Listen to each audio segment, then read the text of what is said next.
میں تمہارے اعمال سے کیا ہوں؟ بھری ہوں. تو مجھے بتاؤ وہ جواب مل گیا کہ نہیں مل گیا؟ جی کیا کریں، خاندان ناراض ہو جائے گا. جواب ملا کہ نہیں ملا؟ کیا کریں، لوگ ناراض ہو جائیں گے. تو اے نبی جی اگر آپ کی بات یہ نہیں مانتے یا کوئی آپ کی بات کا انکار کرتا ہے، دوسرے روش پر چلتا ہے، تو آپ صاف صاف کہہ دیجئے انی بریء مما تعملون، میں تمہارے اعمال سے بری. پیارے پیغمبر صلی اللہ تعالی علیہ وسلم کے چچا ابو طالب ساری زندگی رسول اللہ صلی اللہ علیہ وسلم کی خدمت کی. آپ علیہ الصلوۃ والسلام کہہ سکتے تھے نا کہ چچا ناراض ہو جائے گا، نہیں، آپ نے ڈنکے کی چوٹ پر آپ نے اعلان توحید کیا. برا لگے تو لگے. چچا نے بھی یہ کہا کہ بھتیجا تھوڑا سا کم کر لے معاملہ، اس لیے کہ مشرکین میرے پاس یہ سرداران بیٹھے ہوئے ہیں اور یہ کہہ رہے ہیں کہ آپ بھتیجے کو سمجھا کے جائیے. بیٹا میں اتنا تحمل نہیں کر سکتا، قریش کا دباؤ بہت زیادہ ہے، کچھ تھوڑا سا خیال کرو. بات سمجھے نا، یہ حمایت میں کھڑے تھے نا سامنے، ہیں تو آپ تھوڑا سا کم کر لو، میرا دباؤ ہلکا کر لو، بھائی مجھے تھوڑا سا فرصت مل جائے. ٹھیک ہے. رسول اللہ صلی اللہ علیہ وسلم نے کیا فرمایا تھا؟ اے میرے چچا اگر یہ سورج کو اتار کے لے آئیں میرے سیدھے ہاتھ میں رکھ دیں، چاند کو اتار کے لے آئیں الٹے ہاتھ میں رکھ دیں، تب بھی میں اس دین کو نہیں چھوڑ سکتا، میں اپنے طریقے پر چلوں. آپ بھی اگر نہیں چلنا چاہتے میرے ساتھ، آپ میری بات کو آپ نے قبول نہیں کیا اور میرا ساتھ نہیں دینا چاہتے تو نہ دیں. پھر کیا ہوگا؟ ساتھ نہیں دیں گے تو سارے کٹ جائیں گے، تو پھر کیا ہوگا؟ سارا خاندان کٹ جائے گا. اگلا اس کا جواب سنیے گا، جواب خاندان سارا کٹ جائے گا. وَتَوَكَّلْ عَلَى الْعَزِيزِ الرَّحِيمِ. کیوں خاندان پر بھروسہ کرتے ہو؟ کیوں کنبے اور قبیلے پر بھروسہ کرتے ہو؟ وَتَوَكَّلْ بھروسہ کر کس پر؟ عَلَى الْعَزِيزِ اس غالب ذات پر، عزیز قدرت والی ذات پر. الرحیم وہ آپ کا مہربان ہے، آپ پر شفیق ہے، مہربان ہے. بات سمجھے بھائی؟ اور اگلی بات، وہ پروردگار الذی یراک حین تقوم، وہ پروردگار جو آپ کو اس وقت بھی دیکھتا ہے جب آپ رات کو قیام کرتے ہیں، تو اس وقت آپ کا قبیلہ تو ساتھ نہیں ہوتا.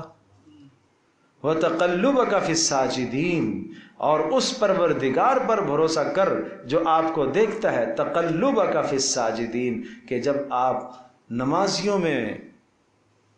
نمازیوں کے ساتھ سجدے میں پڑے ہوئے ہوتے ہیں، اس وقت بھی جانتا ہے. وہ اللہ جانتا ہے کہ آپ کی یہ جماعت قلیلہ، چھوٹی سی جماعت ہے، کم لوگ ہیں آپ کی بات سننے والے، اکثریت تو کفر کی طرف ہے، شرک کی طرف ہے.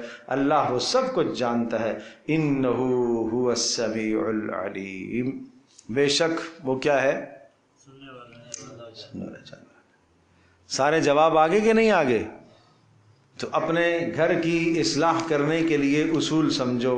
نمبر 1 یہاں سے آپ شروع کریں گے، فلا تدع مع اللہ الہا آخر. توحید، اللہ اللہ اللہ اللہ گھر میں بس. دوسرا کام وانذر عشیرتک الاقربین. تیسرا کام وخفض جناحک لمن اتبعک من، آپ کا وانذر خیر خواہی کے ساتھ ڈرائیے. پھر جو آپ کی بات مان لیں ان کے ساتھ کیا رویہ ہو؟ وخفض جناحک لمن اتبعک من المؤمنین، ان کے ساتھ آپ نرمی کیجیے. چوتھا اگر نافرمانی کرے آپ کے لوگ، آپ کے اقربا اعزا، تو آپ ان کی نافرمانی میں ان کا ساتھ نہ دیجیے. آپ کہہ دیجیے انی بریء مما تعملون. اچھا پھر اگر آپ کو ڈر لگے کہ یہ سارا خاندان کٹ جائے گا تو پانچواں وتوکل علی العزیز الرحیم. بات سمجھ آئی بھائی؟ الذی یراک حین تقوم وتقلبک فی الساجدین انہ هو السمیع العلیم. هل انبئکم علی من تنزل الشیاطین. اب پھر بات گئی ہے واپس، وما تنزلت به الشیاطین، پیچھے جو آ چکا، وما ينبغی لهم وما يستطيعون، کہ یہ کہتے ہیں کہ جناب اس کو شیطان سناتا ہے، شیطان اس کو بتاتا ہے. کہا نہیں شیطانوں نے نہیں اتارا. کس نے اتارا؟ روح الامین نے اتارا ہے. اب ہم آپ کو بتاتے ہیں کہ شیطان کس پر آتا ہے. پہلے موازنہ تو کرو اپنے معاشرے میں، اپنے معاشرے میں ایک لمحے کے لیے پیغمبر صلی اللہ تعالی علیہ وسلم کی نبوت سے پہلے کی زندگی کو دیکھیے. پورے مکے کے معاشرے میں اس سے زیادہ اعلیٰ کردار والا آدمی کوئی تھا تمہاری نظروں میں؟ نہیں تھا. سب کے سب کہتے تھے نا اس جیسا کردار کسی کا نہیں ہے، اس جیسا صادق کوئی نہیں ہے، اس جیسا امین کوئی نہیں ہے، اس جیسا پاک باز کوئی نہیں ہے. تو بتاؤ شیطان پاک بازوں کے پاس آتے ہیں یا لچے لفنگوں کے پاس آتے ہیں؟ اس لیے اب سنو آیت کو. هل انبئکم علی من تنزل الشیاطین، بتاؤ میں آپ کو بتاتا ہوں کہ شیطان کس کے پاس اترتے ہیں. تنزل علی کل افاک اثیم، شیطان تو اترتے ہیں افاک کے پاس. افاک جھوٹ بولنے والا. کیا نبی نے کبھی جھوٹ بولا ہے؟ نہیں. تو پھر شیطان کیسے آئے گا اس کے قریب؟ اثیم، جو معاشرے کا بد کردار ہو، بد اخلاق ہو، بد نمائی کے دبے جس پر ہوں، اس پر شیطان آتے ہیں. کیا محمد رسول اللہ صلی اللہ تعالی علیہ وسلم کی ذات گرامی پر معاذ اللہ ثم معاذ اللہ نبوت سے پہلے بھی کوئی دبا تھا؟ نہیں تھا. کیا نبوت سے پہلے بھی انہوں نے کبھی جھوٹ بولا ہے؟ تو پھر تم کیسی باتیں کرتے ہو؟ سبحان اللہ. قرآن کیسی اصلاح کرتا ہے اس معاشرے کی بھی جن کے دلوں میں کیا کچھ بھرا ہوا تھا، ایسے کھرچ کھرچ کے قرآن نکالتا ہے، صاف کرتا ہے. سمجھنا چاہیے تمہیں کہ شیطان کس کے پاس آتے ہیں، اور محمد رسول اللہ صلی اللہ علیہ وسلم کا کردار تو بہت بلندر ہے. بات سمجھے بھائی؟ اللہ اکبر. یلقون السمع، اور شیطان آ کر کیا کرتے ہیں؟ ڈالتے ہیں سنی سنائی باتیں. وہ اکثرہم کاذبون، اور ان میں سے اکثر کیا کرتے ہیں؟ جھوٹ ہی بولتے ہیں. اور نبی نے کبھی جھوٹ بولا ہے؟ نہیں بولا. تو پھر تم کیسے کہتے ہیں اس کے پاس شیطان آتے ہیں؟ اللہ اکبر. جواب دیکھو قرآن کی. وَالشُّعَرَاءُ يَتَّبِعُهُمُ الْغَاوُونَ، اور آپ کہتے ہو کہ یہ نبی کیا ہے؟ شاعر ہے. آؤ ہم آپ کو بتاتے ہیں، سنو. وَالشُّعَرَاءُ، سبحان اللہ سبحان اللہ. کیسا قرآن صفائی دے رہا ہے محمد رسول اللہ صلی اللہ علیہ وسلم کی. یہ مدح رسول اللہ صلی اللہ علیہ وسلم کی قرآن کیسے کر رہا ہے. والشعراء، اور سنو شاعر لوگ، یتبعہم الغاوون، ان کے پیچھے چلنے والے کون لوگ ہوتے ہیں؟ سرکش اور بدماش قسم کے لوگ ہوتے ہیں. شاعروں کے پیچھے سرکش اور بدماش قسم کے لوگ چلا کرتے ہیں. معنی یہ ہوا کہ آپ محمد رسول اللہ صلی اللہ علیہ وسلم کے اوپر شاعری کا الزام لگاتے ہو. اس نے کسی سے شاعری سیکھی ہے، اس نے کسی بڑے شاعر کی شاگردی اختیار کی ہے. تو بھائی بتاؤ شاگردی شاعروں کی کون اختیار کرتا ہے؟ جو سرکش اور بدگماش قسم کے انسان ہوتے ہیں. کیا محمد رسول اللہ صلی اللہ علیہ وسلم میں تمہیں کوئی سرکشی نظر آ رہی ہے؟ نہیں سمجھے بات. نمبر 2، شاعر کیسا کلام کرتے ہیں؟ الم تر انہم فی کل واد یہیمون، کیا تم نہیں دیکھتے ہو کہ وہ شعراء ہر وادی میں سرگرداں پھرتے رہتے ہیں، سر مارتے رہتے ہیں. نہیں سمجھے سر مارنے کا مطلب کیا ہوا؟ کبھی آسمانوں میں گھوم رہے ہیں، کبھی زمینوں میں گھوم رہے ہیں، کبھی پہاڑوں میں گھوم رہے ہیں، کبھی مرغزاروں میں، کبھی صحراؤں میں، کبھی بیابانوں میں. کیا تخیلاتی کلام پیش کرتے ہیں؟ کیا محمد رسول اللہ صلی اللہ علیہ وسلم کا کلام تمہیں تخیلاتی نظر آتا ہے؟ کیا اس کا صاف ستھرا کلام معاشرے کی ایک ایک بات کی اصلاح نہیں کر رہا؟ کیا شاعروں کا کلام ایسا ہوتا ہے؟ اب محمد رسول اللہ صلی اللہ علیہ وسلم کے مبارک کلام کو شاعروں کے کلام کے ساتھ موازنہ کرایا گیا. اب ان کی زبان سے نکلنے والے کلمات آپ دیکھیے اور شاعروں کا کلام آپ دیکھیے، ڈھونڈنے سے کوئی ایک بات ملتی ہے شاعر کے کلام میں جو کوئی سمجھداری کی بات ہوتی ہے. وَأَنَّهُمْ يَقُولُونَ مَا لَا يَفْعَلُونَ، کیا ایسا نہیں ہے کہ شاعر وہی باتیں کہتے ہیں جو کرتے نہیں ہیں؟ زمین آسمان کے قلابے تو ملاتے ہیں لیکن کرتے نہیں ہیں. کیا محمد رسول اللہ صلی اللہ علیہ وسلم ایسے ہیں؟ کیا کبھی ایسا کیا کہ جو انہوں نے کہا اور کیا نہ ہو؟ آپ تو کہتے ہو نا کہ یہ تو صادق اور امین ہے، ہمیشہ سچ بولتے ہیں، تو جو کہتے ہیں وہ پورا کرتے ہیں. کیسے آپ ان کو شعر کی طرف منسوب کرتے ہو؟ بات سمجھے بھائی. تو بتایا شاعروں کا پیچھا کرنے والے سرکش لوگ. نمبر 2 شاعروں کا کلام تخیلاتی کلام ہوتا ہے، حقائق سے بہت دور ہوتا ہے، حقیقت سے اس کلام کا کوئی تعلق نہیں ہوتا. نمبر 3 شاعر لوگ وہ باتیں کہتے ہیں جو کرنے کی استطاعت نہیں رکھتے. یہ 3 برائیاں ہوتی ہیں شاعروں میں. محمد رسول اللہ صلی اللہ علیہ وسلم ان 3 برائیوں سے بہت بالا تر اور صاف اور مبرہ اور منزہ ہے. بات سمجھے بھائی؟ جب بات یہ آئی کہ شعر، اچھا پھر شعر برا ہو گیا، کہا ہاں استثناء بھی سن لو، استثناء بھی سن لو. نہیں سمجھے بات؟ سارے ہی برے نہیں ہیں، ہاں مگر وہ شعراء الا الذین آمنوا. پتہ چلا کہ وہ شاعر جو کیا ہو، ایمان لائے، تو کافر نکل گیا خود. ٹھیک ہے.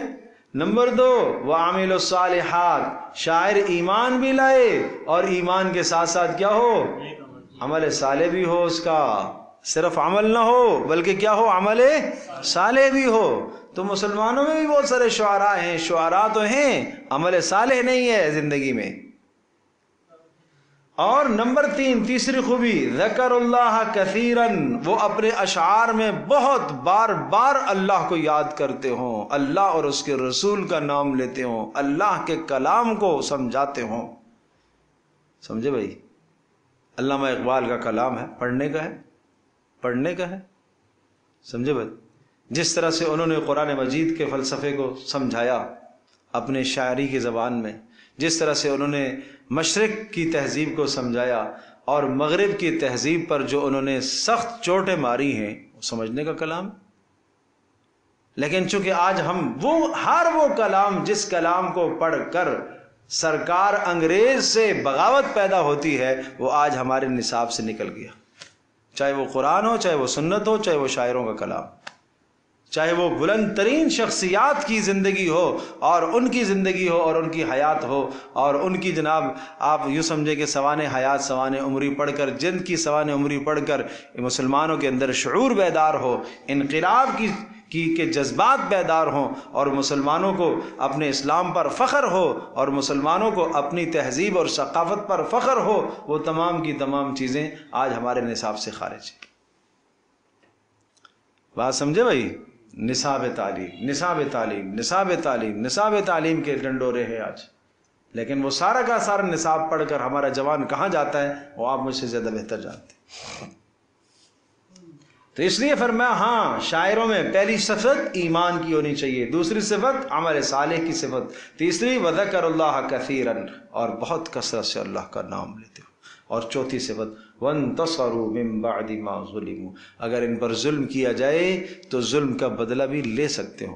دیکھو بدلہ 2 طرح کا ہوتا ہے، ایک بدلہ بالسنان قتال و جہاد کے ذریعے سے، اگر کافر نے تمہارے اوپر حملہ کیا تو اس نے جو تلوار جو ہتھیار استعمال کیے آپ بھی کریں، اسلام اس کی تمہیں اجازت دیتا ہے. وَأَعِدُّوا لَهُم مَّا اسْتَطَعْتُم مِّن قُوَّةٍ الا ان القوة فی الرمی او کما قال علیہ الصلاۃ والسلام. اللہ ارشاد فرماتا ہے کہ جتنی طاقت تم کافروں کے خلاف بنا سکتے ہو بناؤ. قرآن روکتا ہے اس سے کیا؟ اپنے اندر جو طاقت پیدا کر سکتے ہو کافروں کے خلاف عسکری قوت پیدا کرو. اور رسول اللہ صلی اللہ علیہ وسلم نے فرمایا طاقت رمی پھینکنے میں ہے. نہیں سمجھے بات؟ طاقت کس میں ہے؟ رمی میں، پھینکنے میں. یہ پیارے پیغمبر صلی اللہ علیہ وسلم کے زمانے میں اللہ اکبر، اللہ کے نبی صلی اللہ علیہ وسلم کا کلام قیامت تک آنے والی اس ہر رمی کو شامل ہے. اس وقت پھینکنا جس کا تیر سب سے دور جاتا یہ طاقتور ہے، بہترین تیر انداز ہے. آج اس کا میزائل لے لیں، جس کا میزائل دور جائے شاندار مار کرے، وہ کیا ہے؟ سب سے بڑی طاقت ہے. تو اللہ کے رسول صلی اللہ علیہ وسلم کی حدیث سے یہ بات ثابت ہو رہی ہے کہ نہیں ہو رہی ہے؟ اسلام نہیں روکتا، لیکن کیا کریں؟ المیہ یہ ہے کہ ہم اگر رسول اللہ صلی اللہ علیہ وسلم کی باتوں کو اور آپ نے جو عسکری قوت کو بڑھانے کے لیے جو اسباب، آپ نے جو اصول ضابطے سمجھائے، جو قرآن نے اصول ضابطے سمجھائے، ان اصولوں اور ضابطوں کو اگر ہم لے لیں گے تو پھر سرکار ناراض ہو جائے گی، اور سرکار کو ہم ناراض نہیں کرتے. بات سمجھے بھائی؟ تو یہ ہے بات. تو ایک تو بدلہ یہ تھا. دوسرا بدلہ کیا تھا؟ کافر ہجو کرتے تھے، اس زمانے میں مشرکین میں یہ بہت زیادہ رواج تھا. محمد رسول اللہ صلی اللہ تعالی وسلم اور صحابہ کی برائی کرتے تھے کس کے ذریعے سے؟ شعر کے ذریعے سے. ٹھیک ہے نا. اور یہ زبان سے نکلے ہوئے تیر، یہ جملے ایسے نشتر ہوتے تھے، ایسے سخت جا کے لگتے تھے کہ مت پوچھو. اس لیے شاعر کہتا ہے کہ زبان کے لگائے ہوئے تیر وہ ہرے بھرے رہتے ہیں، اور جو دوسرے تیر ہے نا وہ ان کا زخم ٹھیک ہو جاتا ہے، تیروں کا زخم ٹھیک ہو جاتا ہے، لیکن زبان کے لگائے ہوئے گھاؤ ہمیشہ ہرے بھرے رہتے ہیں، ساری زندگی وہ نہیں مٹتا. ارے اس نے مجھے یہ کہا تھا. تو کہا ٹھیک ہے، اگر تمہیں کوئی برائی کرے، اگر تمہیں شعر کے ذریعے سے کوئی تمہاری مذمت اور برائی بیان کرے تو آپ اس کا جواب دے سکتے. وانتصروا، وہ شعراء جو جواب دیتے، حسان بن ثابت رضی اللہ تعالی عنہ رسول اللہ صلی اللہ علیہ وسلم کی طرف سے جواب دیا کرتے تھے، جن کو مداح رسول کہا جاتا ہے صلی اللہ علیہ وسلم. رسول پاک صلی اللہ علیہ وسلم کی مدح کرنے والے بہترین شاعر تھے. حضرت صلی اللہ تعالی علیہ وسلم کی مدح میں شعر کہا کرتے تھے. آپ علیہ السلام ایک موقع پر قریش نے آپ علیہ السلام کی مذمت بیان کی. رسول اللہ صلی اللہ علیہ وسلم نے فرمایا حسان جواب دو. انہوں نے کہا اللہ کے رسول دیکھیے میں کس طرح سے قریش کی مذمت بیان کرتا ہوں. آپ نے فرمایا قریش کی مذمت بیان کرو گے تو میں بھی تو قریشی ہوں، میں بھی تو قریشی ہوں. کہ آپ کو ایسے نکالوں گا جیسے آٹے سے بال نکال لیا جاتا ہے، آپ کو ایسے نکالوں گا. کاش کہ وہ قصیدے تو پڑھو، حسان بن ثابت کے قصیدے پڑھو. وَأَحْسَنَ مِنْكَ لَمْ تَرَ قَطُّ عَيْنِي وَأَجْمَلَ مِنْكَ لَمْ تَلِدِ النِّسَاء. یہ حسان بن ثابت کا شعر ہے. خُلِقْتَ مُبَرَّأً مِنْ كُلِّ عَيْبٍ كَأَنَّكَ قَدْ خُلِقْتَ كَمَا تَشَاءُ وَأَحْسَنَ مِنْكَ لَمْ تَرَ قَطُّ عَيْنِي. آپ سے زیادہ حسین میری آنکھ نے کبھی نہیں دیکھا، اور آپ سے زیادہ جمیل اور خوبصورت کسی ماں نے کبھی نہیں جنا. خلقت مبرأ من کل عیب. آپ کو ہر عیب سے، ہر برائی سے، ہر گندگی سے اللہ نے ایسا صاف پیدا کیا، ایسا صاف پیدا کیا جیسا کہ آپ نے چاہا کہ میں ایسا پیدا ہو جاؤں، اس طرح سے اللہ نے آپ کو بنایا. کأنک قد خلقت کما تشاء. اللہ اکبر، اللہ اکبر. یہ مدح ہے رسول پاک صلی اللہ علیہ وسلم کی. آج مدح میں جو قصیدے، شرکیہ قصیدے، شرک بھرا ہوا، کفر بھرا ہوا عشقیہ اشعار، اور اسی طرح سے ان لوگوں کے طریقوں پر اور طرزوں پر پڑھتے ہیں کہ جو موسیقی اور گانا گانے والے ہوتے ہیں، ان کے طرزوں پر پڑھتے ہیں. یہ کون سے رسول پاک صلی اللہ علیہ وسلم کی مدح ہے؟ یہ مدح ہے، یہ تو ذم ہے، یہ تو مذمت بیان کر رہے ہیں. اور رسول اللہ صلی اللہ تعالی وسلم کی مدح پر ہو رہی ہو، آپ علیہ السلام کی تعریف ہو رہی ہو، اور اس تعریف کے ساتھ موسیقی بجے اور طبلہ بجے. رسول اللہ صلی اللہ علیہ وسلم فرما رہے ہیں میں تو یہ موسیقی کے آلات کو ختم کرنے کے لیے رسول بنا کر بھیجا گیا ہوں، اور آج رسول اللہ صلی اللہ علیہ وسلم کی مدح کے ساتھ، آپ کے نام کے ساتھ، آپ کے نام کی شاعری کے ساتھ یہ طبلہ بج رہا ہو. یہ کیا ہو رہا ہے جی؟ یہ قوالی ہو رہی ہے. یہ کیا ہے؟ قوالی. قوالی کے قوالی کرنے والا. جانتے ہو قوال کس کو کہتے ہیں؟